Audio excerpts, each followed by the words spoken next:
हमारे बीच कुछ ही देर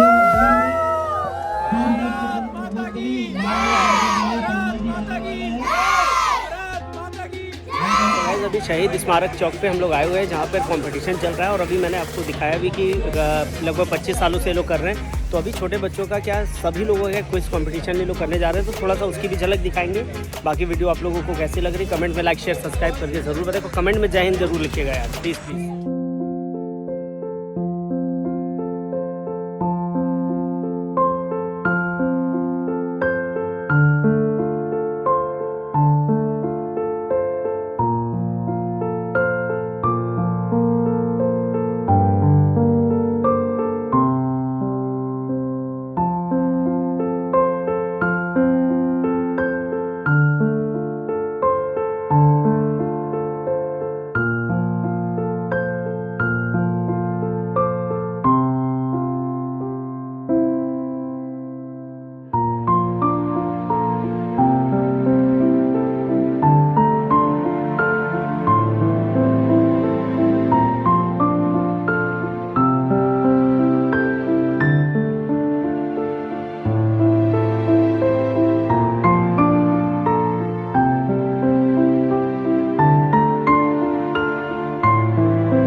please be attention. इधर आइए, आप इधर आइए, फिर अभी लगाएंगे, अभी आना। जलियांवाला बाग कांड सभी ने सुना होगा। जलियांवाला बाग कांड, जलियांवाला बाग कांड किस दिन हुआ था, उसकी डेट क्या थी? डेट ईयर के साथ बताइए, जिसको पूरा जवाब पता हो। 13 अप्रैल 1919। Very good. आइए आइए, मैं शालिनी जी से निवेदन करूंगा कि आप भैया को गिफ्ट दें। एक झंडा भी साथ में ले आइए भैया, एक झंडा भी देंगे भाई। क्लैपिंग करिए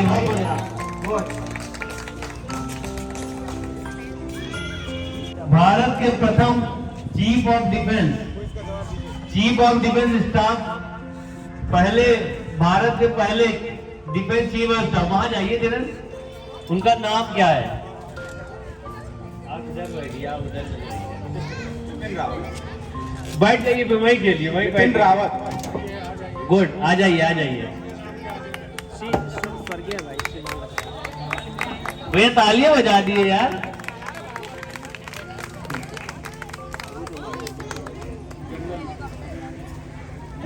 स्वर्गीय जनरल बिपिन रावत।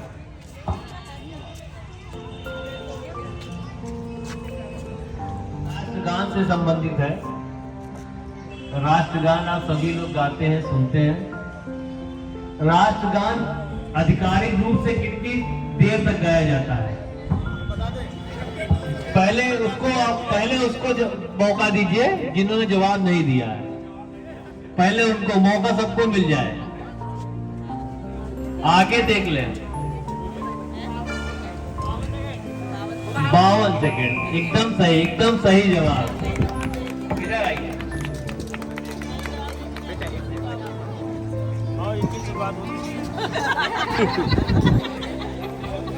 नीलम रावत ये कहाँ तक जाती है? पानी भर दिए, पानी निकाल दो। बच्चे यहाँ बैठे हैं, उनके लिए सवाल है।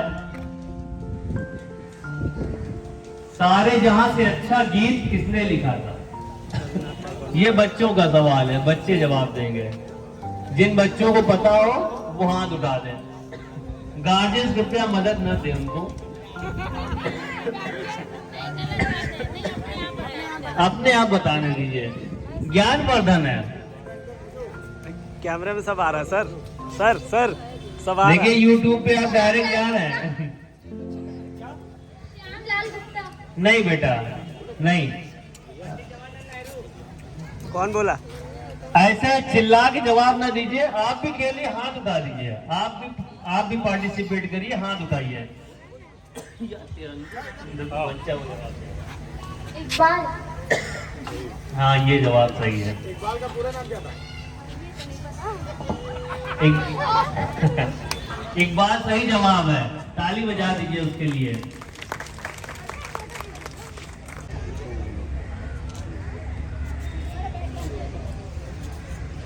अच्छा, इसी सवाल से जुड़ा सवाल है, ये सभी के लिए है। सारे जहां से अच्छा गीत का संगीतकार कौन है? सारे जहां से अच्छा गीत का संगीतकार कौन है? ये सभी के लिए, ये बच्चों के लिए नहीं है, काफी टिपिकल है, ये कोई भी जवाब दे सकता है।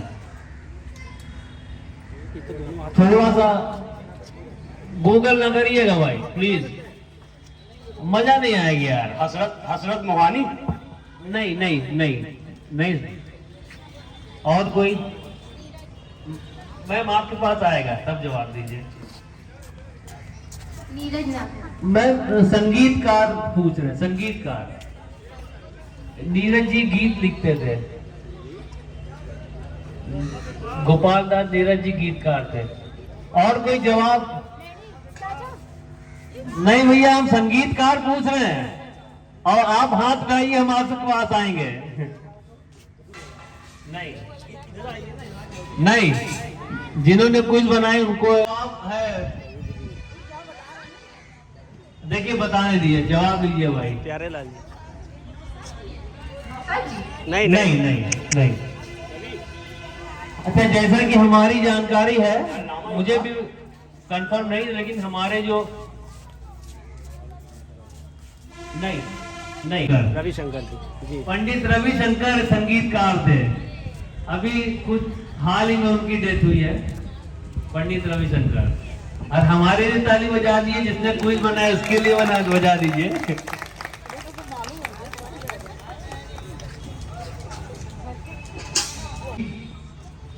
लखनऊ के प्रसिद्ध समाजसेवी, शिक्षाविद, हम सबके आदरणीय बड़े भाई साहब और इस संस्था के संरक्षक माननीय अमित पुरी जी आ चुके हैं। मैं उनका स्वागत करना चाहूंगा। आप सभी लोग तालियों से उनका स्वागत कीजिए।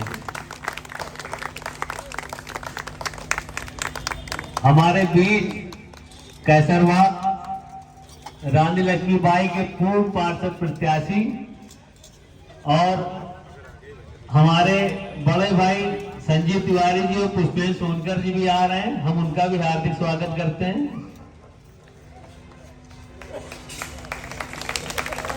हम भाई साहब से अनुरोध करेंगे, भाई साहब इधर प्लीज स्थान ग्रहण। आगे आ जाइए। संजू भाई बैठिए आगे।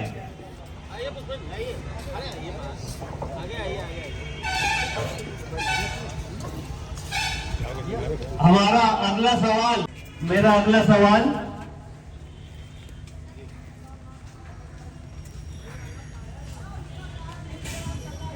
राष्ट्रगीत से संबंधित है, लेकिन बांग्लादेश का। बांग्लादेश का राष्ट्रगीत किसने लिखा? बांग्लादेश का राष्ट्रीय गीत किसने लिखा? भाई जवाब दो।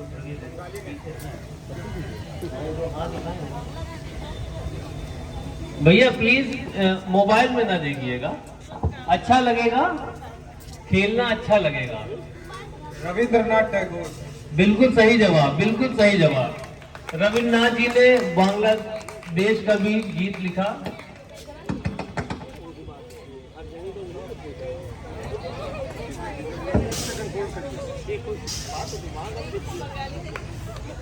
ताली बजा दीजिए, ताली। भैया क्लैपिंग कर लीजिए, मन्या फोटो लेते रहना। भारत के किस पूर्व राष्ट्रपति के नाम 2015 में माननीय नरेंद्र मोदी जी ने डाक टिकट जारी किया? 2015 में किस पूर्व राष्ट्रपति के नाम डाक टिकट जारी किया? छोटा सा लड़का है, हाथ उठाया उसने। एपीजे अब्दुल कलाम। बिल्कुल सही क्या जवाब। बात अब की आपने जवाब सही दिया। सही तो पिछली बार भी दिया, पिछली बार गूगल किया था। पिछली बार नकल मार। शालिनी जी, इधर देखो बेटा।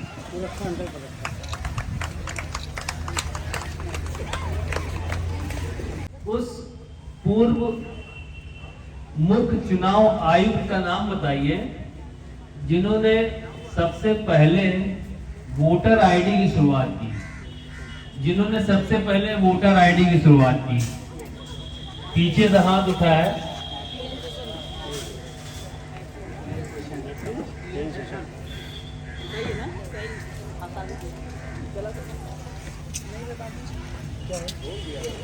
वही तो बोलो, वही तो क्या बता।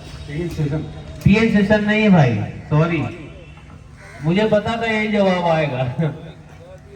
अधिकतर चुनाव में जितने भी चेंज किए उन्होंने किए, मोस्टली चुनाव आयुक्त रहते हुए चेंजेस उन्हीं ने किए।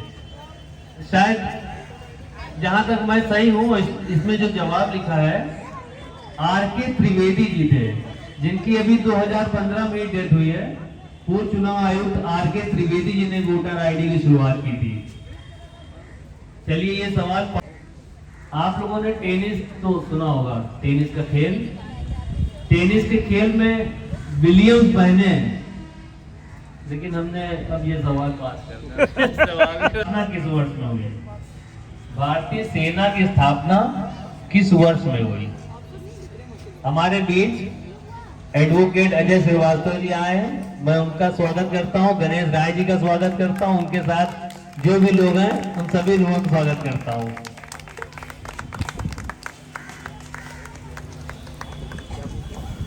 आप सभी का बहुत बहुत धन्यवाद। सेना की शुरुआत कब हुई? 1 अप्रैल 1895।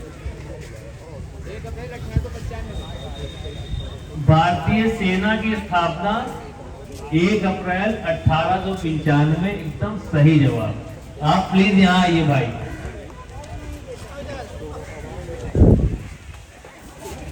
सिंह साहब, आपको बहुत बहुत धन्यवाद आने का। आइए।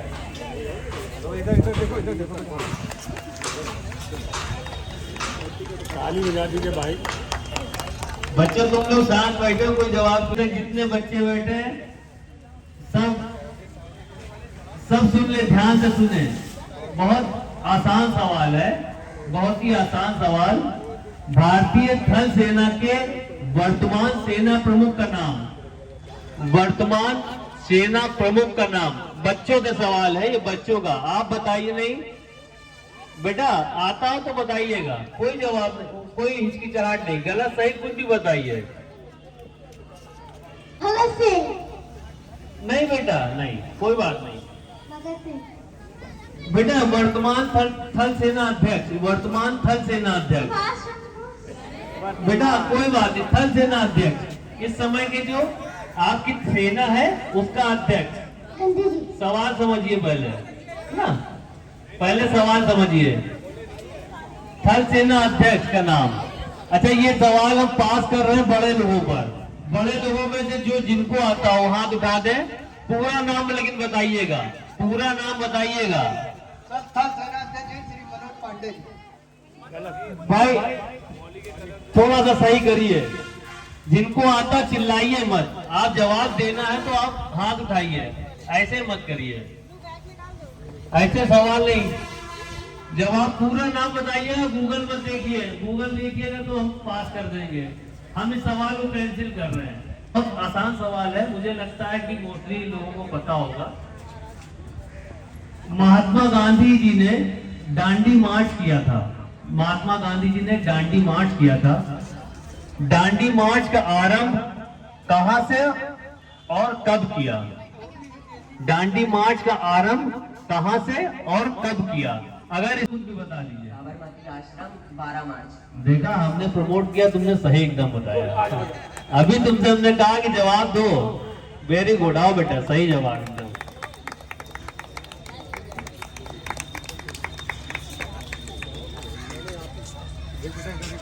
देखो, हेलो जी भैया, हमारे जज साहब लोगों की तरफ से एक सवाल आया है। ये सवाल केवल बच्चों के पास जाएगा। बच्चे देश के राष्ट्रपति का नाम बताएं। जिन बच्चों को पता हो देश के राष्ट्रपति, ये बड़े बच्चे हाथ ना उठाएं। पहले छोटे बच्चों के पास जाना, पहले छोटे बच्चों के पास जाइए। जो छोटे बच्चे हाथ उठा रहे हैं उनके पास जाइए। पीछे छोटे बच्चे पास जाइए। छोटे बच्चे जो भी हो पहले उनसे नाम ले लीजिए। द्रौपदी मुर्मू। वेरी गुड, आओ बेटा आओ, वेलकम। भाई ताली बजाइए।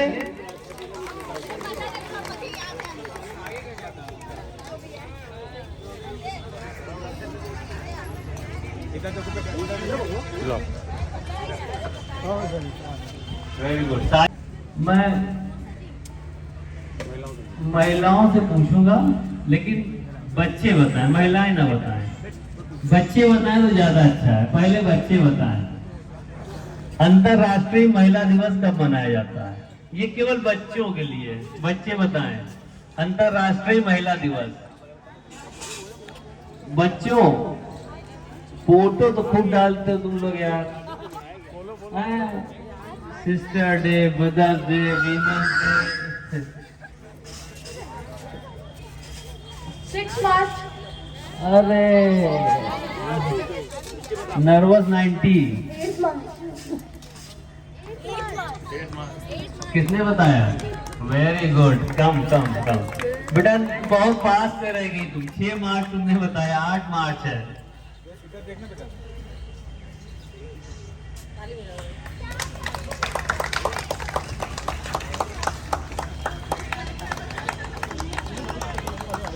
बहुत प्रख्यात व्यक्ति ने अधनंगा फकीर कहा था। गांधी जी को व्यक्ति ने अधनंगा फकीर नाम दिया था। उस व्यक्ति का, उस हस्ती का नाम बताइए जिसने गांधी जी को अधनंगा फकीर कहा था। अधनंगा फकीर। हमारे पुलिसकर्मी भाई भी ऊपर बैठे हैं। यदि आप पार्टिसिपेट करना चाहते हो, आपको पता हो तो हम आपके पास आएंगे। रवि ऊपर ले लो पहले जवाब। रवि भाई ऊपर, पुलिस भैया, पुलिस वाले भाई हमारे जवाब देना चाह रहे हैं। हमारे मीडिया के बंधु, आप लोग आए, आपका बहुत बहुत स्वागत है। चर्चिल। नमस्कार, प्रणाम स्वीकार करिए। Winston Churchill. बहुत शानदार जवाब, शानदार जवाब, बहुत अच्छा जवाब भैया।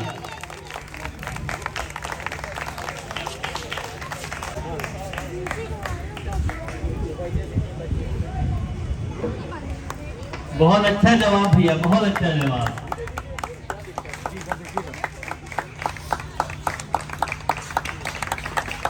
वह तालियां जबरदस्त बजाई है। 47 में जब राष्ट्रीय ध्वज का चयन किया गया तो उसके लिए एक समिति बनाई गई थी। उस समिति का अध्यक्ष कौन था? राष्ट्रीय ध्वज के लिए एक समिति बनाई गई थी। उस समिति का अध्यक्ष कौन था? बिटिया पूछिए भाई। B.R. अम्बेडकर।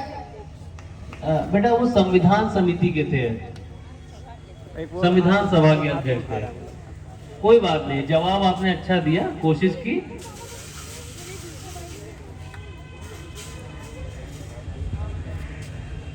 हाँ बिल्कुल, जो जवाब देना चाहते हो गूगल ना करिएगा भैया। किसने जवाब? तो डॉक्टर राजेंद्र प्रसाद किसने बताया? एकदम सही है, लेकिन भैया गूगल किया हो तो गलत बात है। चलिए फोन, चलिए कोई बात नहीं, आइए, लेकिन आप इसको मोबाइल जेब में रखिए। बहुत देर से गूगल कर रहे हैं ये लोग, नहीं गलत बात है। चलिए बात नहीं, कोई बात नहीं, सबके मोबाइल जमा करिए। इधर तो ज्ञान लीजिए, ज्ञान दीजिए। गूगल तो आपको घर में सब बता देगा, घर में देखिएगा। खैर, अगला सवाल। पहले ये सवाल बच्चों से मैं पूछूंगा। शहीद दिवस किस तारीख में और किसकी स्मृति में मनाया जाता है? शहीद दिवस किस, पहले बच्चों को हम अरे वो भी बच्चा ही प्रेफरेंस देंगे 30 जनवरी गांधी जी। नहीं बेटा, वो गांधी जी की पुण्यतिथि है। 23 मार्च। 23 मार्च जवाब सही है। चलिए हम आपको बुलाते हैं। 23 मार्च शहीद दिवस मनाया जाता है। ये भगत सिंह, राजगुरु और सुखदेव को आज के दिन 23 मार्च के दिन फांसी दी गई थी, इसलिए शहीद दिवस मनाया जाता है। आ जाओ बेटा, आ जाओ। हमारे बीच हमारे बड़े भाई प्रदेश महामंत्री माननीय गोविंद नारायण शुक्ला जी आए हैं। हम उनका हार्दिक स्वागत करेंगे। जोरदार तालियों से उनका स्वागत कीजिए। एक चेयर लगाइए, पहले एक चेयर दीजिए। उनका की मंच पर आसीन हो, कुछ पुरस्कार हमारे बच्चों को, हमारे बड़ों को पुरस्कृत करें। मैं गोविंद जी से ही कहूंगा कि पहला पुरस्कार शुरू करें। एक झंडे के साथ एक गिफ्ट।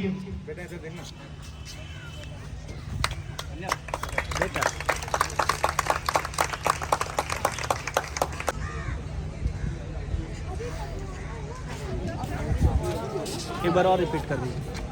हिंदी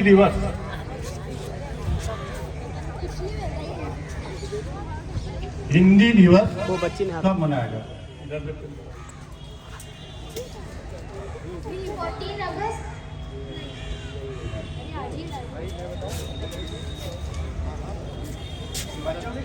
हाँ, 14 सितंबर। ठीक है। क्या बात है भाई, बस जोरदार ताली हो जाए।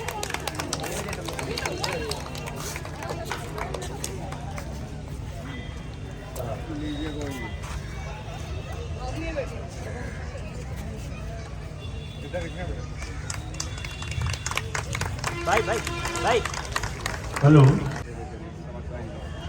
जवाहरलाल नेहरू हमारे पूर्व प्रधानमंत्री, उनकी समाधि स्थल का क्या नाम? पीछे वाले लड़के को जाना पहले। राजघाट। उधर उधर शांतिवन। हाँ बिल्कुल ठीक, सही हो। जोरदार क्लैपिंग हो जाएगा।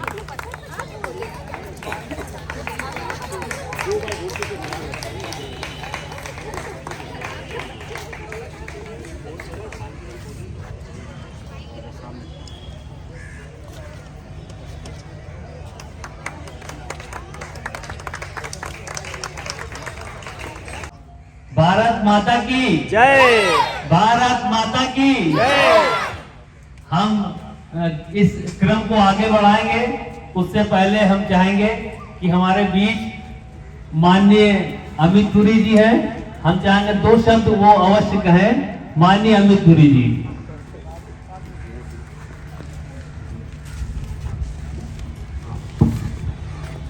मंच पे उपस्थित उत्तर प्रदेश विधान परिषद के सम्मानित सदस्य और भारतीय जनता पार्टी के प्रदेश के महामंत्री गोविंद जी, मंचासीन आज के कार्यक्रम की निर्णायक मंडल की सदस्यगण, कार्यक्रम में सब उपस्थित, मैं मानता हूं घर घर तिरंगा के आप सब संदेश वाहक हैं। ये विश्व भारती के सौजन्य से कार्यक्रम प्रतिवर्ष इस स्थल पर होता रहा। शायद 1 या 2 अवसर ऐसे रहे, कुछ कोरोना कालखंड के और उसके अतिरिक्त जब यहाँ आयोजन नहीं संभव हो पाया या मैं उपस्थित नहीं हो पाया। अन्यथा मैं साक्षी हूँ कि इस स्थल के ऊपर कार्यक्रम की शुरुआत के दौरान से ही आने का अवसर प्राप्त होता रहा है। मैं तो केवल 2 शब्द आपने कहे, मैं 2 ही शब्द में उसको समर्पित कर देता हूँ। आज़ादी के दिनों में एक हमने तराना सुना था, ये जिंदगी है कौम की तो कौम पे लुटाएगा। क्या बात है। और मुझे लगता है आज़ादी के 75वें वर्ष के अंदर संकल्पित होने का एक फिर से अवसर है कि हम अपने व्यक्तिगत जीवन में, अपनी जिंदगी में जितना इस तराने के आसपास खुद की जिंदगी को रख पाएंगे, शायद वही सबसे बड़ा भाव होगा कि यह जिंदगी है कौम की तो कौम पे लुटाएगा। क्या बात है। और मैं मानता हूं कि आज के दिन आज 14 अगस्त का दिन है। आज के दिन इस भारतवर्ष के बंटवारे की विभीषिका भी हम सबके बीच में सामने आई थी और आज की ही मध्यरात्रि के अंदर एक पुस्तक आई थी डोमिनिकस लकार्की की फ्रीडम एट मिडनाइट, और उस फ्रीडम एट मिडनाइट की पुस्तक के अंदर उसके लेखक ने बड़े विस्तार के साथ जाकर के इस 14 से 15 अगस्त की घटनाओं का वर्णन किया। हम सब वो हैं अधिकांशतः जिन्होंने आजाद हिंदुस्तान के अंदर जन्म लिया। शायद कोई एक आधा लोग ऐसे हो जिन्होंने आजाद हिंदुस्तान के पहले यानी 15 अगस्त के पूर्व भी जन्म लिया हो।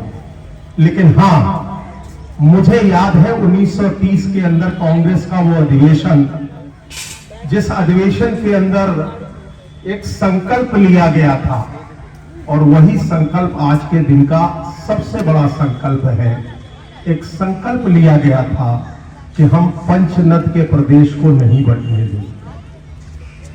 अगर स्मरण हो गणेश जी आप, और आज फिर उसी सपने को सजाने का दिन है। वो पंचनद का प्रदेश जो बट गया, फिर से वो पंचनद एक हो, एक ध्वनि निकले और अखंड भारत का सपना साकार हो। आजादी के 75वें दिवस के ऊपर आइए फिर से संकल्प हो कि 1930 में जो सपना देखा गया था कि पंचनद के प्रदेश को बंटने नहीं देंगे, वो देश का बंटवारा फिर से एक हो।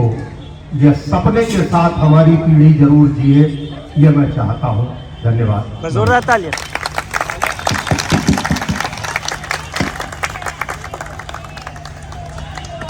हम चाहेंगे कि 2 शब्द वो भी आकर कहें, हमें कुछ अपना मार्गदर्शन दें।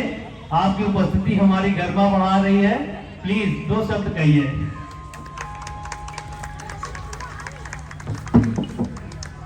आज के इस कार्यक्रम के आयोजक बंधुओं में अपने आदरणीय मोहित जी,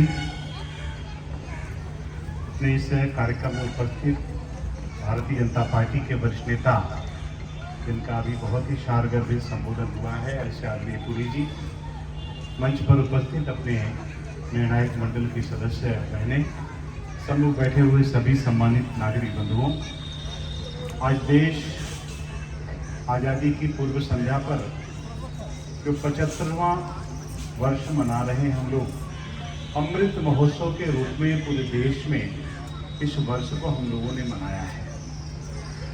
और हम सब लोग, देश के प्रधानमंत्री आदरणीय नरेंद्र मोदी जी ने आज का जो दिन है 14 अगस्त को, जो हमारा विभीषिका के रूप में देखने को भी मिला कि देश के बंटवारे का दंश जिन लोगों ने देखा था और जिन्होंने नहीं देखा, आज उनके स्मृतियों में पूरे देश के अंदर शाम को 5:30 बजे पदयात्राओं का आयोजन किया गया है और चित्र प्रदर्शनियों का भी आयोजन हर जिले, हर प्रदेश, हर शहर में हुए हैं और उसमें भी लोग जाकर के उसमें भागीदारी कर रहे हैं।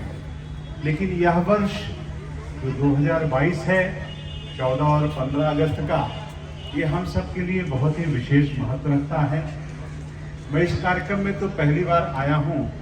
विश्व भारती अपनी जो सामाजिक संस्था है उसके बैनर के तले प्रतिवर्ष यहाँ पे कार्यक्रम का आयोजन होता है और मैंने जैसे देखा कि बच्चों से लेकर के बड़ों तक के बीच में एक जानकारी, और वह भी जानकारी कैसे देशभक्ति के बारे में, देश के बारे में, ऐसे सवालों का जिनका उत्तर जो बच्चे देते हैं उनको सम्मानित करने का भी काम किया जा रहा है। और मैं कह सकता हूँ कि आज जब देश 75वां आज़ादी का वर्ष मनाने जा रहा है, उसमें ऐसे कार्यक्रम के आयोजन की महत्व और बढ़ जाता है। मैं सभी आयोजक बंधुओं को भी शुभकामना देता हूँ और एक बात कहना चाहता हूँ कि देश की आज़ादी के बाद आज शायद इस देश के हर नागरिक को जो गर्व है वो इस बात का कि तिरंगा हम अपने घर पे भी लगा सकते हैं और तिरंगा हम हाथ में लेकर के चल सकते हैं। इस देश की आज़ादी के 75 वर्ष बाद शायद नरेंद्र मोदी जी की प्रेरणा से या उस सरकार के कारण आज हुआ है। आज हर नागरिक स्वयं को राष्ट्रभक्ति की भावना से ओतप्रोत है और इस अवसर पर आप सभी को शुभकामना देते हुए मैं अपनी बात को समाप्त करूंगा और निश्चित रूप से ऐसे कार्यक्रमों का आयोजन करना और आगे करते रहना, इसके लिए मैं शुभेच्छा व्यक्त करके अपनी बात को समाप्त करता हूं। भारत माता की जय। भारत माता की, भारत माता की। पंडित जी के हम उन सबको एक सहभागिता प्रमाण पत्र दें, जो आपके लिए एक स्मृति सर्टिफिकेट अवश्य देंगे। पहला नाम एक सर्टिफिकेट के साथ है। ये फर्स्ट सेकंड थर्ड नहीं है, ये टॉप 20 है। अक्षर वर्मा, जल्दी आइए, जल्दी आइए, आगे आइए। राजपूत, सॉरी भैया भैया भैया सब गड़बड़ हो गया। ए बेटा बेटा, ए गुड़िया,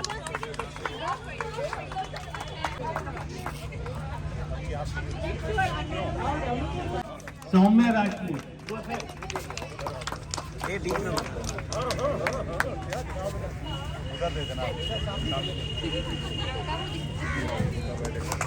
वाणी गुप्ता, वाणी गुप्ता, वाणी गुप्ता, आगे आइए बेटा, आगे आइए। ये वाणी गुप्ता,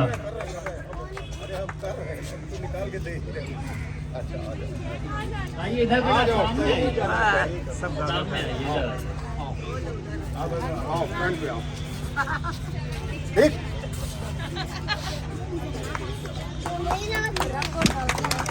प्रत्यक्षा रावत, प्रत्यक्षा रावत,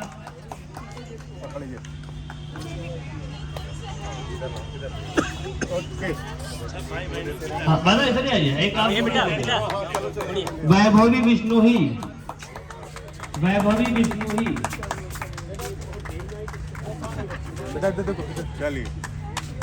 आदित्य सिन्हा, आदित्य सिन्हा, आगे जाओ, उधर उधर उधर जाओ। हाँ हाँ सही है। मौली रावत, मौली रावत,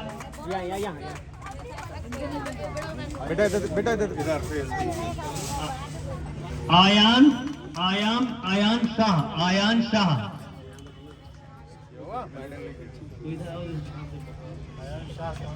आयान शाह, आयान शाह बेटा चला गया क्या? आयान शाह चले गए हैं, कोई बात नहीं, बाद में पहुंच जाएगा उनका। अगला नाम है हर्षिता, हर्षिता, हर्षिता। इसके बाद है प्रतीक्षा वर्मा, प्रतीक्षा वर्मा, प्रत्यक्ष वर्मा, सॉरी बेटा। आदित्य सिन्हा, आद्या सिन्हा, आद्या सिन्हा, आद्या सिन्हा, आद्या उधर जाओ। साइमा सिंह, इधर इधर, साइमा सिंह।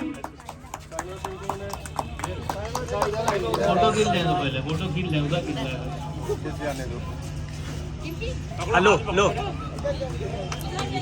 गार्गी सिन्हा, अगला नाम गार्गी सिन्हा, अगला नाम उधर जाओ, उधर बेटा, उधर उधर। गार्गी सिंह, सॉरी गार्गी सिंह।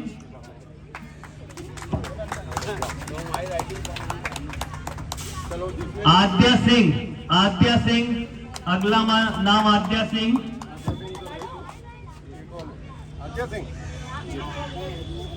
अनन्या वर्मा, नेक्स्ट अनन्या वर्मा।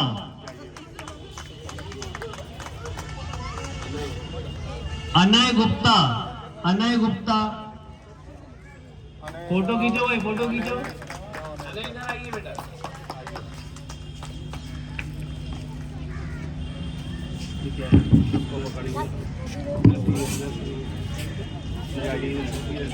नसीर, नसीरत,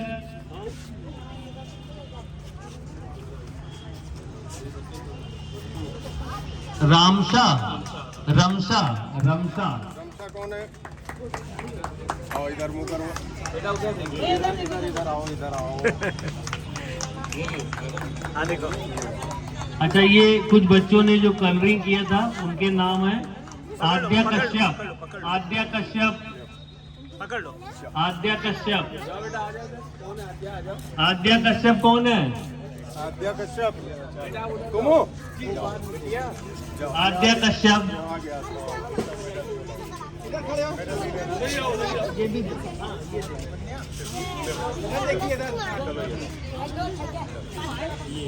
ए छोटू, ए बाबा, आद्या सिंह। आद्या सिंह। आद्या सिंह। भाई भाई आराध्या मिश्रा। आराध्य मिश्रा। आराध्य मिश्रा। पंडित जी को पंडित जी। नमूनी क्या है? नामुनी।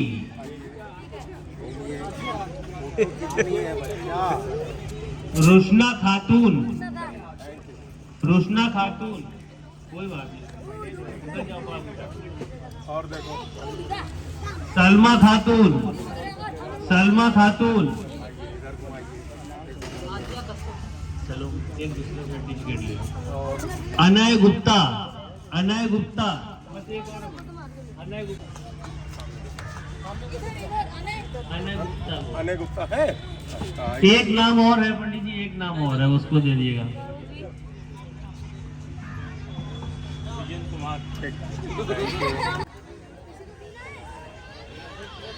तालियां बजाओ भाई, तालियां बजा लो भाई। यूपी के खंडहर किस राज्य में स्थित है? कर्नाटक जवाब आ गया। कर्नाटक। कर्नाटक किसने जवाब दिया? आपने। सही जवाब कर्नाटक। आइए भैया, आइए, वेलकम।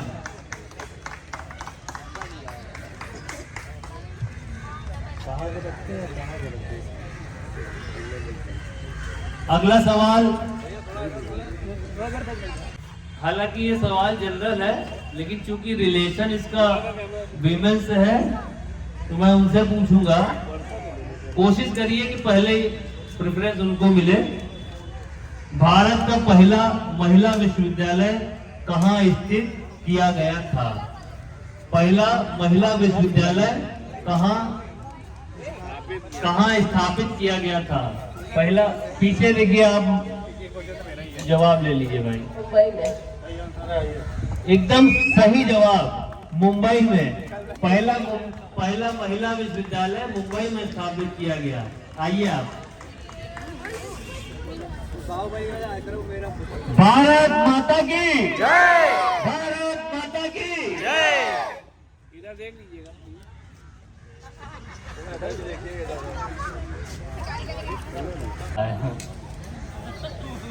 पूर्व प्रधानमंत्री स्वर्गीय अटल बिहारी वाजपेयी, उनको भारत रत्न किस वर्ष प्रदान किया गया?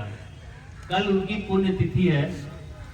सॉरी, 16 अगस्त को, परसों 16 अगस्त को उनकी पुण्यतिथि है। उनको भारत रत्न कब प्रदान किया गया? हाथ देखिए, उठाए इधर से। जिनको आता हो वो हाथ उठा सकते हैं। हम प्रेफरेंस महिलाओं बच्चों को देते हैं। एकदम सही जवाब, 2015 एकदम सही जवाब। तालियां बजा दीजिए भैया, दूसरों की भी तालियां बजा दीजिए।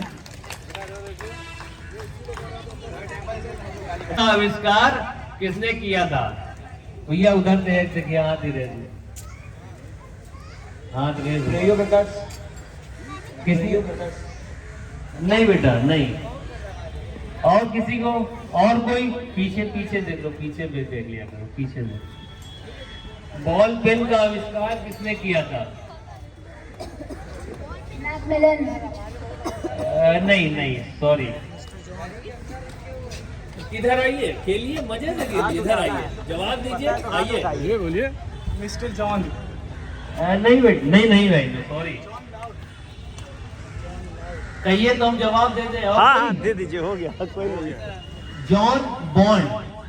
जॉन बॉन्ड ने बॉल पेन का आविष्कार किया था। जॉन पूरा बॉन्ड। नाम क्या? John Lord. अच्छा, अगला सवाल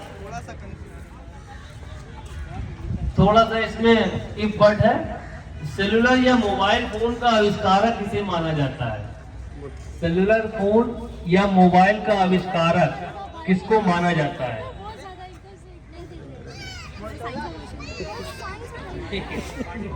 इधर आइए, जवाब दीजिए, बैठिए आराम से, खेलिए। किसने जवाब दिया? मॉर्टिन। Morton Cooper.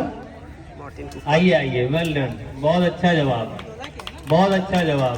अच्छा देखिए, मोबाइल यूज सब करते हैं, किसी को ये नहीं पता आविष्कारक कौन है। Morton Cooper. भैया इधर भी देख लीजिए, पहले इधर देख लीजिए एक मिनट। सवाल, संगीत आप सबको अच्छा लगता है, सुनने में अच्छा है, मूड चेंज करता है। सितार के बारे में आप लोग जानते होंगे, सितार का जनक कौन है? सितार का जनक किसे कहा जाता है? सितार का जनक किसे कहा जाता है? भैया ने पीछे था तो कहा ज्यादा से ज्यादा लोगों को मदद, ज्यादा से ज्यादा लोगों तक पहुंची है। जवाब अमीर खुसरो। एकदम सही जवाब, अमीर खुसरो। सितार का जनक अमीर खुसरो जी। भाई ताली बजा दिए, जानकारी बढ़ी है।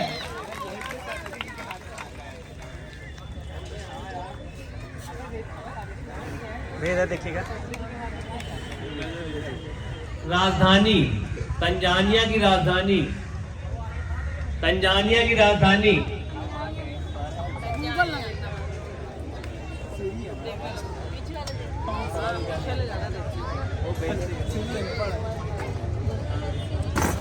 आराम से आराम से आराम से, भाई किनारे आईने से।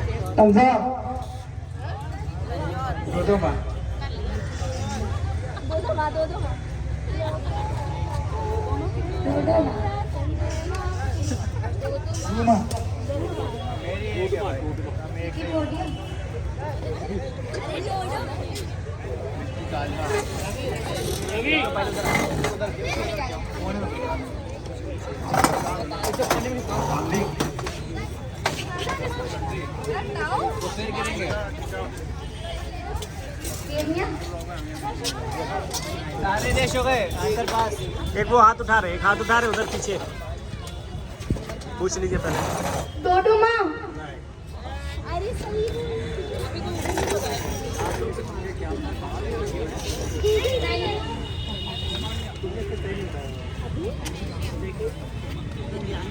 का नाम है दारे सलाम। दारे सलाम।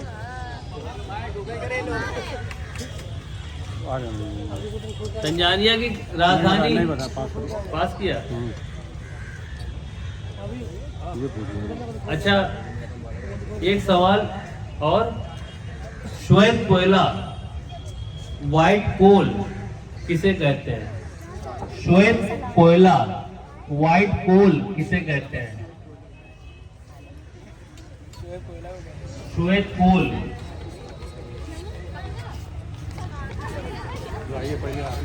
भाई बीच से क्यों आ रहे हो, जा रहे हो, घूम के जाओ थोड़ा। श्वेत कोल, डायमंड। श्वेत कोल। पीछे ले ले भाई। भैया कोशिश कर। जल विद्युत। बहुत अच्छा जवाब, शानदार क्या जवाब। बात है। तालियां बजाइए भाई, तालियां बजाइए। आइए बेटा, आइए आइए। हाइड्रो पावर, हाइड्रो पावर को, हाइड्रो पावर को श्वेत इधर देखना बेटा, कोयला कहते हैं। इधर देख लेना, इसके बाद इधर देख लो। Hydro power. उप मुख्यमंत्री माननीय डॉक्टर दिनेश शर्मा जी कुछ ही देर में उपस्थित होने वाले हैं। मैं चाहूंगा कि थोड़ा सा आप भी सब्र करिए और सहयोग दीजिए हमारा। हम अगला सवाल पूछेंगे। नोबेल पुरस्कार के बारे में आप सभी लोग जानते होंगे। भारत में चिकित्सा क्षेत्र का पहला नोबेल पुरस्कार किसको मिला? भारत में चिकित्सा क्षेत्र का पहला नोबेल पुरस्कार किसको मिला? कोई गेस करिए, गेस करिए। हम जानते हैं कि टफ है बेटा, गूगल कोई ना करना प्लीज। गूगल अगर करोगे तो हम जवाब नहीं लेंगे। आप जवाब ना दे पाइए, गूगल मत कीजिए। मोबाइल चंद्रशेखर नहीं बेटा, सीवी रमन जी नहीं थे। ये छोटी बच्ची है। भैया गूगल ना करिए। नहीं रायन जी, चलिए हम इस क्वेश्चन को पास कर रहे हैं। हमें लग रहा है कुछ लोगों ने गूगल से देखा है। ये डॉक्टर हरगोविंद खुराना जी, डॉक्टर हरगोविंद खुराना जी, उनको नोबेल पुरस्कार मिला था चिकित्सा के क्षेत्र में।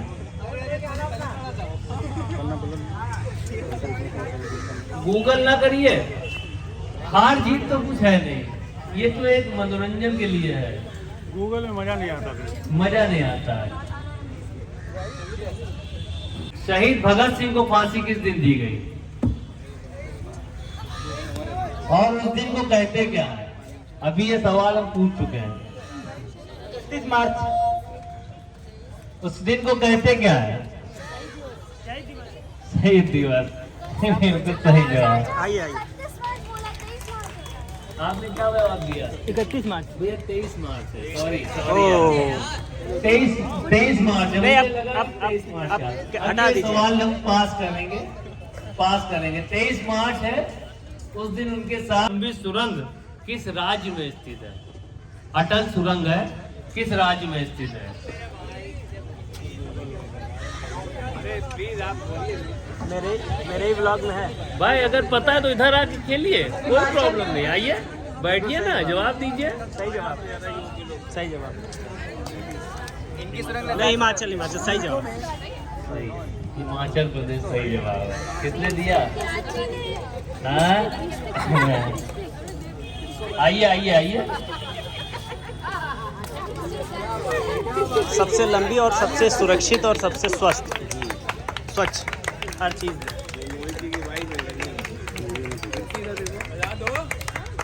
चलिए ये दोनों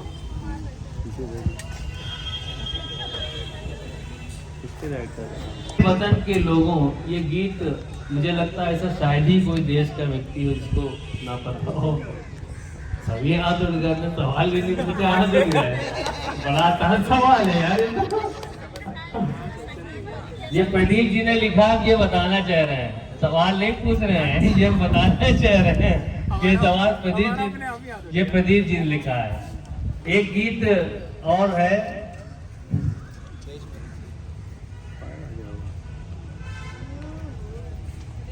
पौधे के किस भाग से हल्दी प्राप्त होती है? पौधे के किस भाग से हल्दी प्राप्त होती है? अरे ये कौन है यार? आंसर दे दे। बैठ जाइए तो हम फिर आपसे आंसर लेंगे। किसने तना किसने कहा? आइए बेटा आइए। इंग्लिश में आपका जवाब गलत है।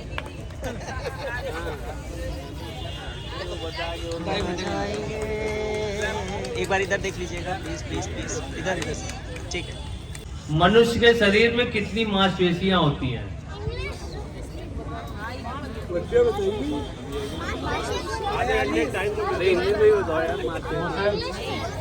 हाथ उठा रहे हैं, देख लीजिए हाथ उठा रहे हैं। बच्चे कौन सा भाई? अरे वो हाँ। भैया गूगल ना करना यार, कोई गूगल ना करिए प्लीज। खेल की तरह, खेल भावना के साथ खेलिए।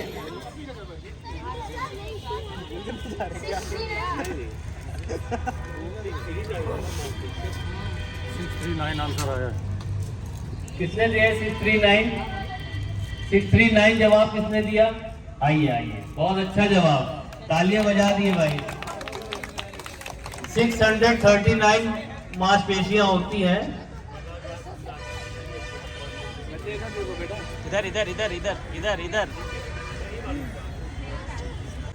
WHO ने भारत को किस रोग से मुक्त घोषित किया है या मुक्त किया है? WHO ने भारत को किस रोग से मुक्त घोषित किया है या मुक्त किया है? पहले नहीं, जो नहीं दे चुके उनको देंगे कि सबको मौका मिल जाए। एक ही आदमी जवाब देगा तो बाकी लोग बड़े हतोत्साहित होंगे। पोलियो, किसने जवाब दिया पोलियो? आइए, बहुत अच्छा जवाब, पोलियो से मुक्त किया है।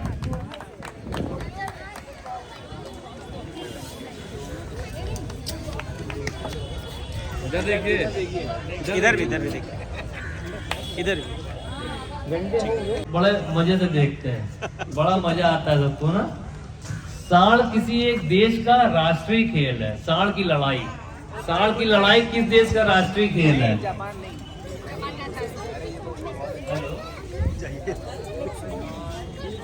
जो नहीं बताया उससे पूछिएगा, जो नहीं बताया।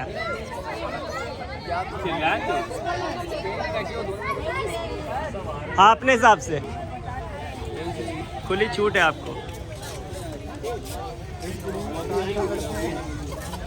वही बैठिए, वही भी नहीं आपके पास।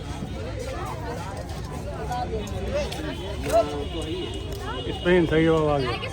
स्पेन किसने कहा? आइए आइए, स्पेन एकदम सही जवाब। ताली बजाइए भाई, अच्छा जवाब आया है। बहुतों को मालूम होगा, जानते हैं। कुछ लोगों के प्राइजेस छूट गए। इधर देखिएगा, इधर मैम इधर देखिएगा।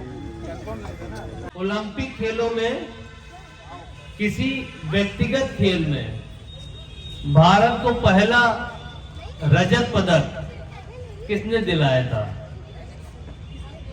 पहला रजत पदक व्यक्तिगत खेलों में किसने दिलाया था?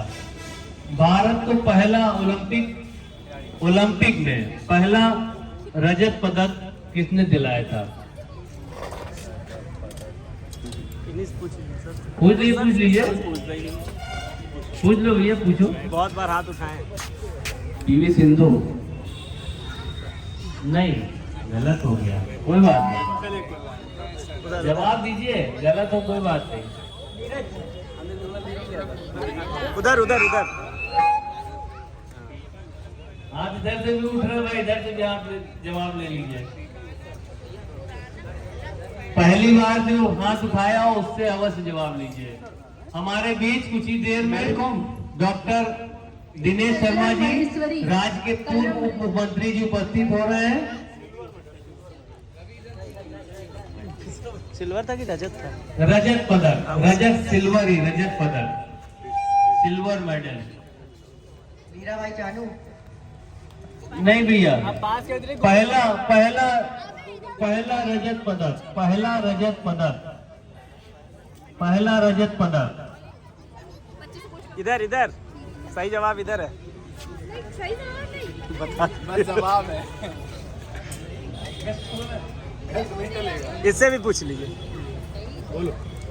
PT Usha. Silver medal. Gold वालों को तो गोल्ड जो कमल जी संधू ले गई थी।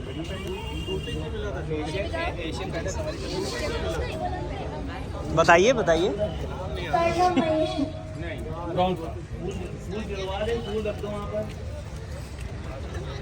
हेलो, कोई जवाब भैया? कोई आया जवाब? नहीं आया। अच्छा, हम उसका जवाब खुद ही दे देते हैं। Major Rajvardhan Singh Rathore. Okay. Major Rajvardhan Singh Rathore ने शूटिंग में जीता था सिल्वर मेडल। शूटिंग ये पहला सिल्वर मेडल था ओलंपिक खेलों में भारत के लिए। जहांगीर खान किस खेल से संबंधित है? जहांगीर खान किस खेल से संबंध रखते हैं? जहांगीर खान स्क्वैश, एकदम सही जवाब। स्क्वैश बहुत देर से। आइए। सेल्फी खुद ही ले लेंगे। नहीं तो भी ठीक है, फोटो दीजिए। बॉलिंग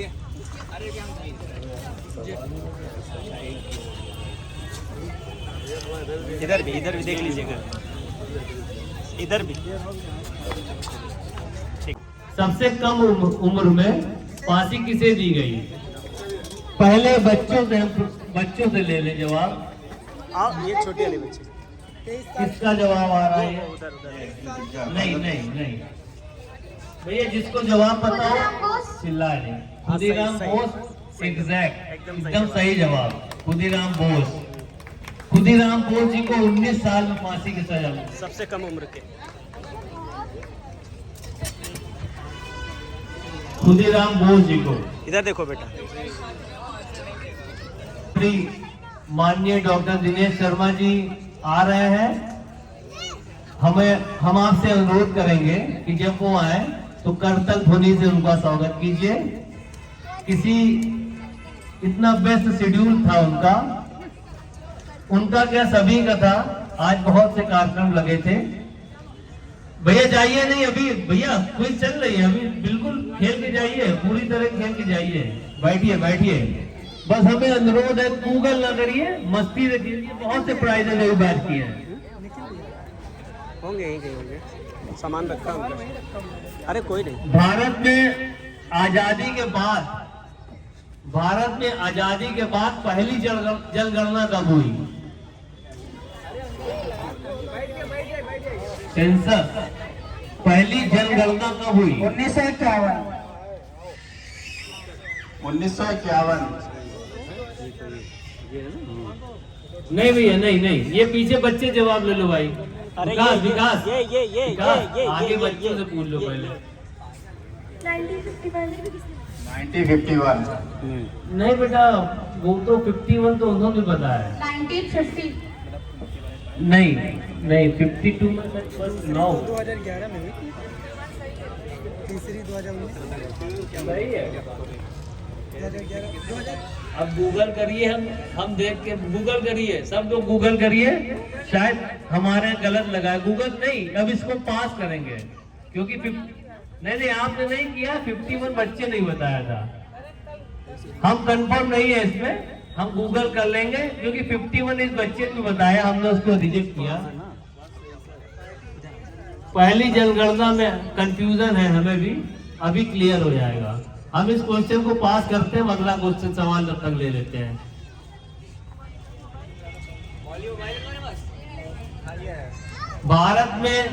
भारत का संविधान बनाने में कितना समय लगा? भारत का संविधान बनाने में कितना समय लगा? बैठ जाइए आप बैठ जाइए। जो खड़े हुए थे अभी। 2 वर्ष 11 माह 18 दिन। क्या बात है, शानदार क्या बात जवाब, है very भाई, good। जोरदार तालियां। वेरी गुड, शानदार। बहुत एक्यूरेट जवाब। हमारे बीच डॉक्टर साहब। पहले थे सर 2 साल 11 महीने 17 दिन। यार 18 दिन हमारे इसका तो दिया जा सकता है। हमारे ऐसे जवाब ना दीजिए। चंद्रगुप्त। आइए चंद्रगुप्त, एकदम सही जवाब चंद्रगुप्त। हमारे बीच के अभिभावक, इस लखनऊ के पूर्व महापौर, इस प्रदेश के पूर्व उप मुख्यमंत्री, हम सबके संरक्षक भाई बैठ जा। माननीय डॉक्टर दिनेश शर्मा जी का आगमन हो चुका है। आप लोग कृपया तालियां बजाकर उनका स्वागत कीजिए, जोरदार स्वागत कीजिए। डॉक्टर हमारे कई साल बाद पुनः आए हैं, हम डॉक्टर साहब का तहे दिल से स्वागत करते हैं। जोरदार तालियां बजाइए। भारत माता की, भारत माता की। डॉक्टर साहब के साथ हमारे बड़े भाई दीनदयाल उपाध्याय सेवा प्रतिष्ठान के राष्ट्रीय अध्यक्ष श्री प्रवीण मिश्रा जी भी हैं, हम उनका भी स्वागत करते हैं। डॉक्टर बहुत हम आयोजकों से आग्रह करेंगे कि पहले डॉक्टर साहब को एक पौधा भेंट कर, बच्चे जितने बच्चे हैं संस्था से जुड़े कृपया आगे आ जाइए। बच्चे जो भी हैं संस्था से जुड़े आगे आ जाए, बाकी साइड हो जाए। संस्था के बच्चे जो भी हैं आगे आ जाएं। बाकी साइड हो जाए। बच्चे उधर से पौधा उठा के डॉक्टर साहब को दीजिएगा। सब बच्चे आगे हैं, बच्चे आगे आइए। बच्चों आप लोग आगे आइए, आइए प्रत्यक्ष सब लोग आगे आइए। चलो हाथ लगाइए, हाथ लगाइए। भारत माता की, भारत माता की, भारत माता की। वंदे वंदे वंदे वंदे।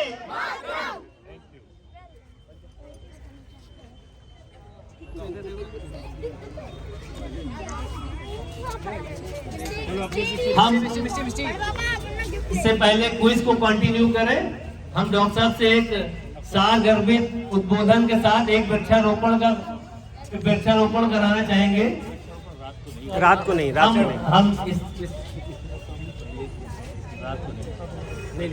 समय की वजह से वृक्षारोपण नहीं हो पाएगा, लेकिन हम डॉक्टर साहब से 2 शब्द अवश्य कहेंगे।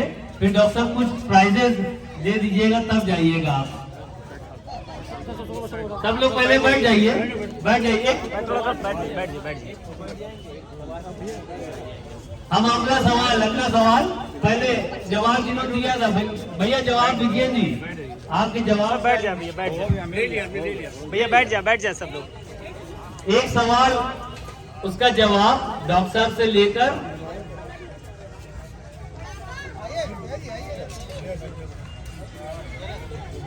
प्रसिद्ध कोहिनूर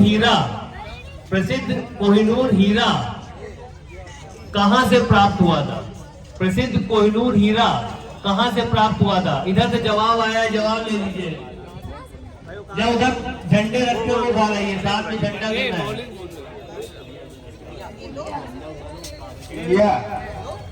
इंडिया नहीं, किस कहां से प्राप्त हुआ? किस खान कहां की थी? कौन सी खान थी वो? कोयले की खान सर। नहीं भैया, कोयले से तो हीरा मिलता ही है। अरे वो जवाब दे रहा है, लीजिए ना। गोलकुंडा। किसने कहा गोलकुंडा? ये एकदम सही जवाब, हालांकि पेरेंट्स ने इनको बताया है। चलिए कोई बात नहीं, आइए डॉक्टर साहब एक ट्राई घंटे के साथ। बेटा थोड़ा वीडियो थोड़ा सा पीछे वीडियो लगाइए। गोलकुंडा कहाँ है पता है?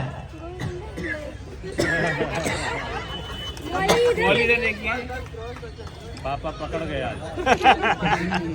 मोही जी की बेटी है। लिया हम जब रोशन तकी की किताब पढ़ते हैं, उसमें लिखा है कि बेलीगारस से 1857 के गदर में बेलीगारस से आलमबाग तक 45,000 लाशों की गिनती की गई थी। 45,000 लाशें बिछी थी, लेकिन अंग्रेजों ने इस देश को कुछ दिया भी है। उसी क्रम में एक सवाल हम आपसे पूछ रहे हैं। अंग्रेजों ने भारत में सबसे पहली फैक्ट्री कहाँ लगाई थी? अंग्रेजों ने भारत में सबसे पहली फैक्ट्री सूरत। भैया बैठ जाइए, सूरत में। ऐसे नहीं, बैठ के खेलिए, बैठ के खेलिए, प्लीज बैठ जाइए। आप जवाब आपसे लिया जाएगा।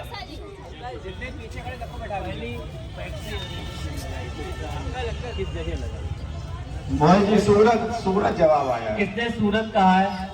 नवीन जी ने। सूरत एकदम सही जवाब है। सूरत एकदम सही जवाब।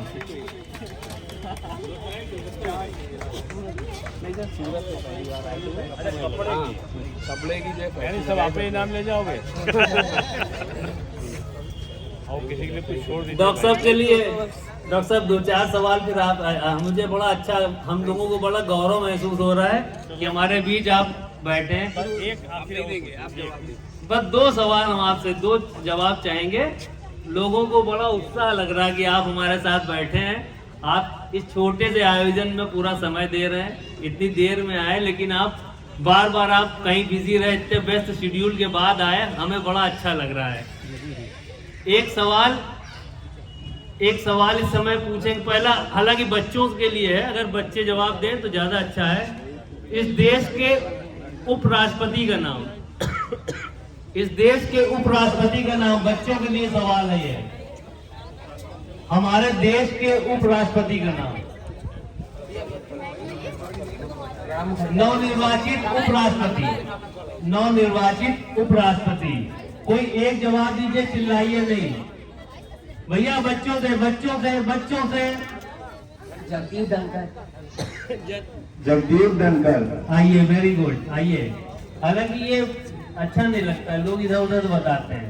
चिल्लाइए नहीं भैया, तालियां बजाइए, जोरदार तालियां।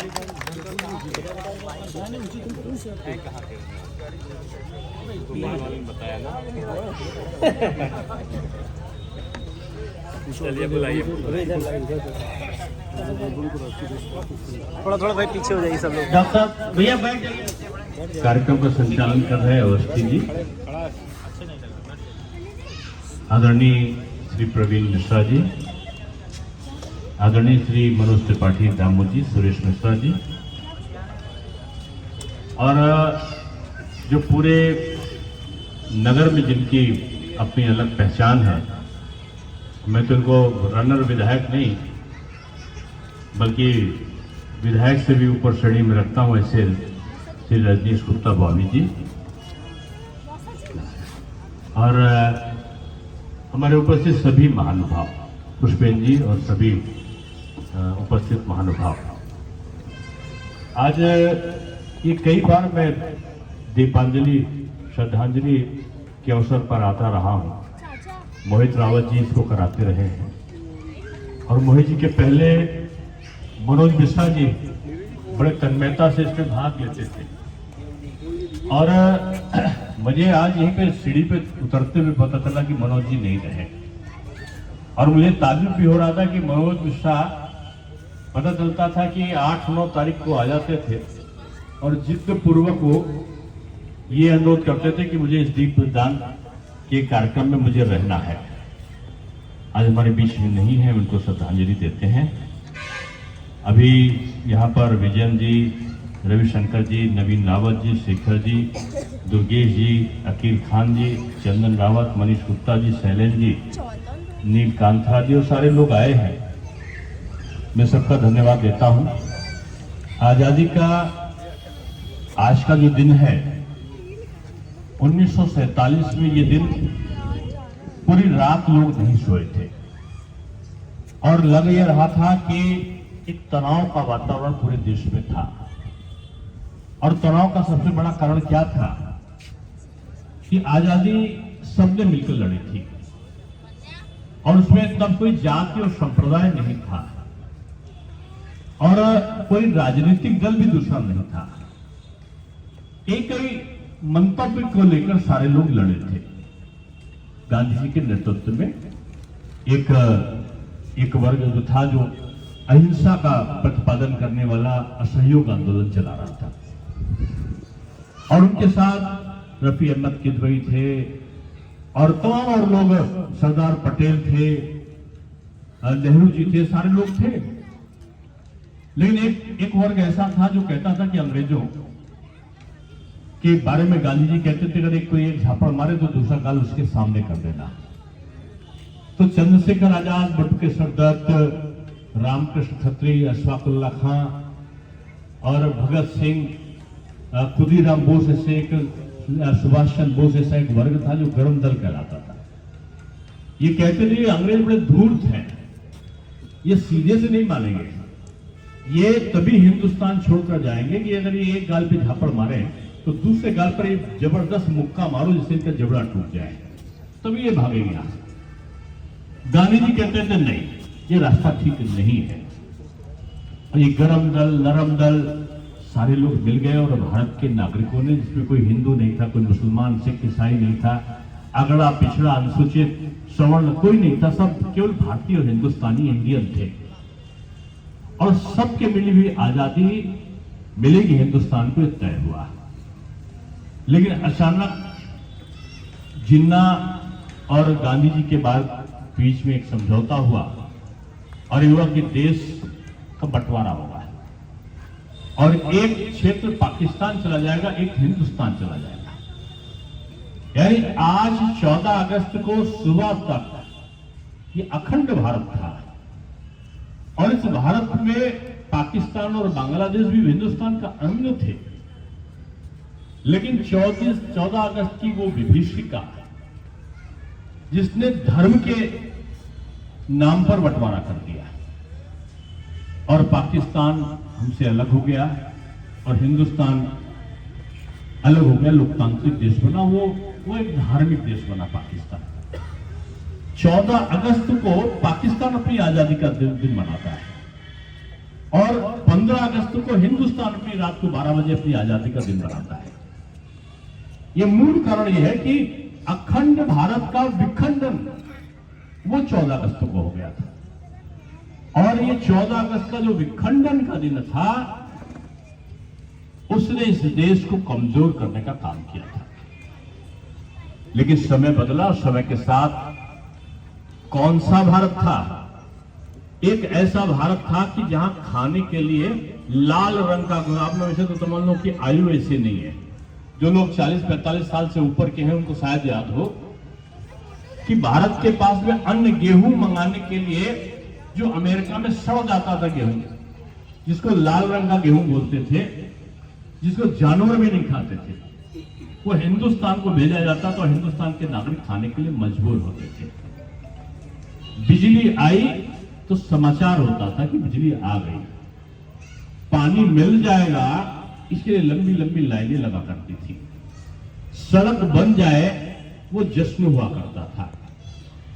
अपराध सर पर चढ़कर बोलता था, लेकिन थाना पुलिस चौकी स्वच्छंद होते जा रहे थे। नौकरी और बेरोजगारी की दर बढ़ती जा रही थी। अपने वहां के जो हमको आवश्यकता थी वो विदेशों से मंगाना पड़ता था। हर चीज, यानी नेल पॉलिश से लेकर बनाने वाला ब्लेड, रेजर तक, वो भी हमको विदेश से मंगाना पड़ता था। लेकिन 10-8 सालों में ये भारतवर्ष बदल गया।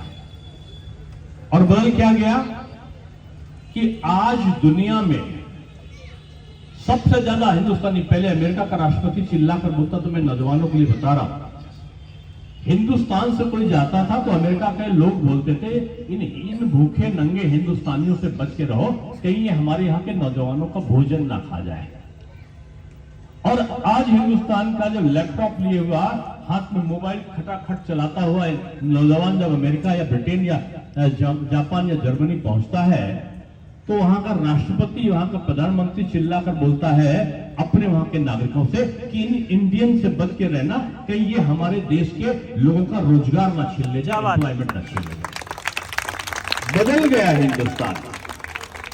जिस अमेरिका में हिंदुस्तान का, आपने अखबारों में पढ़ा होगा कि मनमोहन सिंह जी गए और उस समय जो अमेरिका के राष्ट्रपति थे वो अपॉइंटमेंट देने के बाद भी 3 दिन तक उनसे नहीं मिले। 3 दिन तक उनको अपने गेस्ट हाउस में बैठ के प्रतीक्षा करनी पड़ी कि अमेरिका का राष्ट्रपति उनसे मिल जाए। और उन्होंने गुजरात के मुख्यमंत्री होने के नाते नरेंद्र मोदी जी का पासपोर्ट वीजा रद्द कर दिया कि वो अमेरिका नहीं आ सकते और उनको मना कर दिया। लेकिन देखो उत्तर प्रदेश और भारतवर्ष का लोकतंत्र की पहचान क्या है।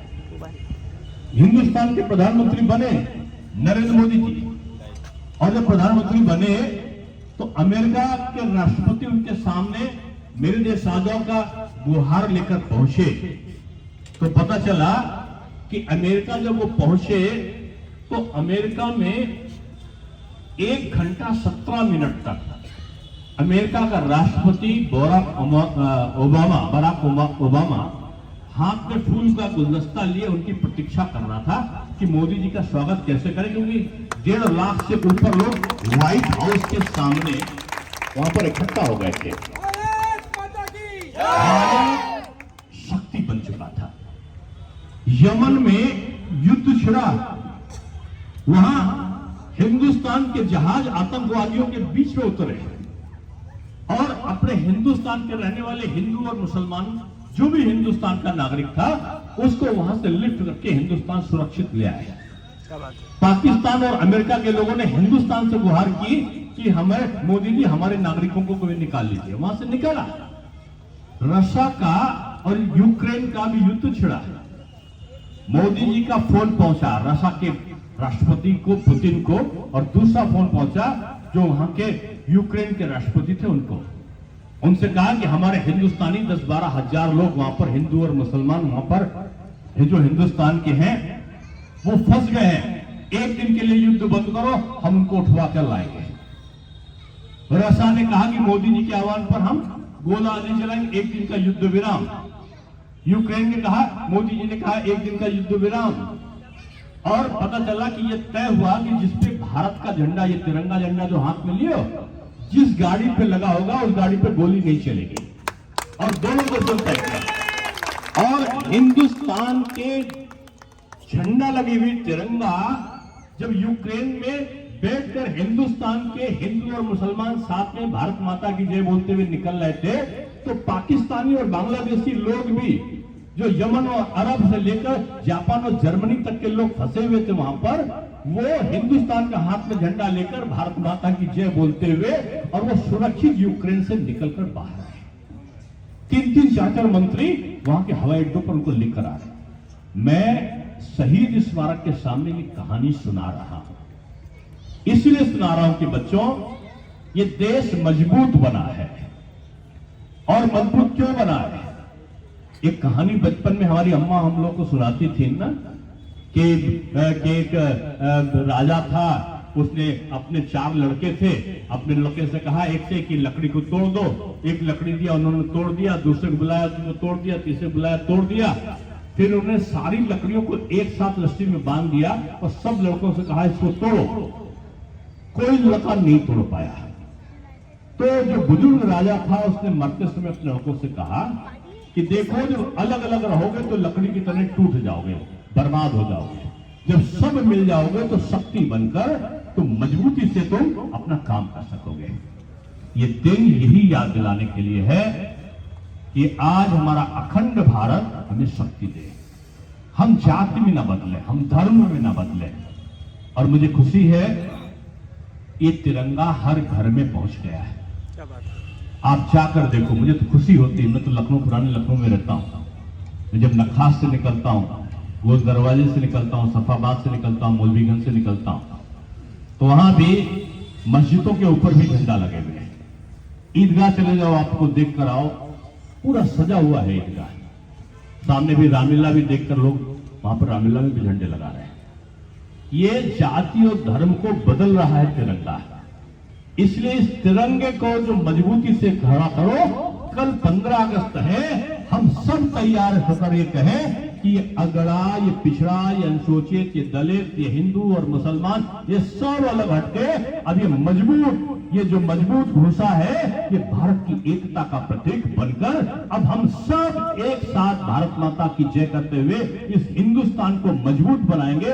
हम हिंदुस्तानी पहले हैं, हमारी जाति बाद में है, हमारा धर्म बाद में है, हमारा अलग अलग एक दूसरे से मतभेद हो सकता है, लेकिन भारत को मजबूत करना है तो हम मिलकर भारत को मजबूत करेंगे। और यही कह रहा हूं।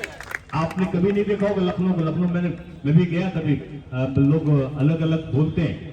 मुहर्रम की का समय था, मैं तकरीर में मैं भी गया था और जुलूस निकला। पहली बार मातम के उसमें तिरंगा झंडा दिखाई पड़ा। इसलिए तिरंगा जाति और मजहब की सीमाओं को तोड़ रहा है। इसलिए इसको फहराओ और 17 तारीख तक, 13 से 17 तारीख तक ये तिरंगा यात्रा निकालो, तिरंगा की फेरी निकालो, बच्चों को कहानियां सुनाओ। और बच्चों को मैं माताओं से, जो नौजवान बैठे ना, उनसे कहूंगा कहानी इससे सुनाओ। मैं अभी अमेरिका में मेरा कुछ साल पहले मैं गया था, वहां एक रिसर्च हुआ है कि अमेरिका के बच्चे बिगड़ रहे हैं। वो स्टैंड गन से गोली चला रहे हैं, 15 साल के, 14 साल के, 13 साल के होकर नशाखोरी कर रहे हैं, सिगरेट शराब पी रहे हैं, अफीम खा रहे हैं। उन पर रिसर्च हुआ ये ठीक कैसे हो जाए। तो जानते हो क्या, अभी मैं दिल्ली में कॉन्फ्रेंस में था तो वहां लोगों ने बताया कि अमेरिका ने 1 अरब रुपए खर्च करके एक रिसर्च कराया। और रिसर्च का अर्थ क्या निकला कि बच्चों को दादा दादी नाना नानी के पास में रखो, यानी घर के जब छोटा बच्चा हो उसको बुजुर्ग के पास रखो, पहली चीज। और दूसरी, उसको कहानी सुनाओ। हमारे वहां तो पहले हमारी माता जी, हमारे पिताजी, हमारी अम्मी जान, हमारे अब्बा जान कहानी सुनाते थे। हमारी दादा दादी नाना नानी अपने बच्चों को घर में रखती थी। अब क्या हो गया, घर में पैसा आ गया तो पहले बुजुर्ग को कहीं वृद्धाश्रम में भेज देंगे, कहीं और भेज देंगे। बच्चे से अलग कर दो, कहीं ये देहाती ना हो जाए। नहीं करो। बच्चे की जो जिज्ञासा होती है वो बोर्डिंग में रखने से पूरी नहीं होती। इसलिए बच्चे को कहानियां सुनाओ, राष्ट्रभक्ति की कहानी सुनाओ। बापू कौन थे, बापू गांधी जी कौन थे, चंद्रशेखर आजाद कौन थे, अशफाक उल्लाह खां कौन थे, और कैसे मिलके कहते थे कि दे दी आजादी बिना खड़क बिना ढाल, साबरमती के संत तूने कर दिया कमाल। तो ये कमाल जो हुआ है ये बचकर रहना चाहिए। और ये आगाज आप शहीद स्मारक के पास में खड़े हो, मैं पता नहीं क्यों भावनाओं में बह गया। आपको मैं बताऊं, मैं महापौर था, इसके बगल में मैंने कारगिल स्मृति वाटिका बनाया है और उसी में मैंने 1857 के शहीदों की स्मृति बनाई। ये रास्ता पहले प्रतिबंधित था जब अंग्रेजों का शासन था। बग्घी पर बैठ के अंग्रेज गवर्नर खटखट करता हुआ यहां से निकलता था और जीपीओ जो पार्क है वहां तक का उसकी सवारी जाती थी।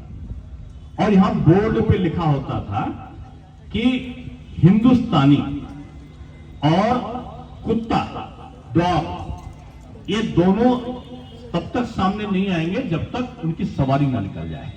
यानी हिंदुस्तानी की तुलना कुत्तों से करते थे, चाहे वो हिंदू हो चाहे मुसलमान हो। और अगर वो सवारी के सामने आ गया कोई नागरिक तो उसको झुककर, मतलब सर को नीचे रखना पड़ता था और नीचे रखने के बाद उसको हुजूर हुजूर करके उसको सलाम करना होता था अंग्रेज के गवर्नर को। ये इसी रोड से निकलते शहीद स्मारक के सामने से। मुझे कहानी यहीं पर जहां पे मैं खड़ा हूं, यहां पर आदरणीय बचनेश त्रिपाठी जी स्वतंत्रता संग्राम सेनानी थे। उन्होंने सुनाया कि अशफाकुल्लाह खां वगैरह ने कहा उनके साथ में कि इसकी ऐसी की तैसी करनी है और इसकी बात नहीं मानी। रामकृष्ण खत्री थे, बचनेश त्रिपाठी थे, तमाम लोग थे कि इस चीज को नहीं करेंगे। तो ये जो जहां इसके बगल में कारगिल स्मृति वाटिका है वहीं पर बचनेश त्रिपाठी जी लंबी सफेद दाढ़ी लेकर खड़े होते थे। और उस दिन अशफाकुल्लाह खां को भी रहना था, रामकृष्ण खत्री को भी रहना था, वो लोग नहीं रहे, अकेले बचनेश जी खड़े थे और झोला में चप्पल अपनी उतार के, वहां चप्पल उतारनी पड़ती थी, अंग्रेज गवर्नर निकलता था तो उन्होंने चप्पल को अपने झोले के अंदर रख लिया और जैसे खटखट करता हुआ घोड़ा निकला तैसे उन्होंने नीचे सर झुकाया तो उसने समझा कि ये हुजूर सलाम करने वाला है और उन्होंने सर झुकाया और निकाला जूता अपने झोले से और निकाल कर अंग्रेज को मार दिया। अखबार में निकल गया कि अंग्रेज गवर्नर का इसी स्थान पर कि अंग्रेज गवर्नर को आज जूतों से इन लोगों ने मारा और वो उनको सजा हो गई। मैंने ये किस्सा जब उन्होंने बचनेश जी ने खुद ही इसी जगह पर खड़े होकर भाषण में बताया था, जहां से मैं बोल रहा हूं कि हम लोगों ने 10 मई को 1857 का कार्यक्रम 2006 में मनाया था और उसी के बाद उनकी मृत्यु हो गई। तो मैंने बचनेश त्रिपाठी स्मृति वाटिका वहां पर बनवाया और ये शहीद स्मारक का महत्व ये है कि जितने शहीद थे उनके नाम आप स्मृति वाटिका में जाओ, उनके नाम वहां पर हैं। इसलिए बच्चों, आज का दिन बड़ा पवित्र है। इनकी मैंने कोई प्रतियोगिता को गड़बड़ कर दिया, अब अपना करना और मेरे साथ एक बार जोर से बोलना, बोलो भारत माता की। हम एक हैं और एक रहेंगे। भारत माँ का ये बुलंद होगा, हिंदुस्तान तरक्की करेगा, देश मिलकर आगे बढ़ेगा, ये संकल्प लेके आज का यह करते हैं। आपका कार्यक्रम चलता रहेगा, मुझे दूसरे कार्यक्रम में जाना है इसलिए मैं जा रहा हूँ। बहुत बहुत धन्यवाद। विश्व भारती सामाजिक संस्था द्वारा हर साल 14 अगस्त को शहीद स्मारक कैसरबाग लखनऊ में आयोजित किया जाता है। तो आप सभी का बहुत बहुत धन्यवाद, बहुत बहुत शुक्रिया।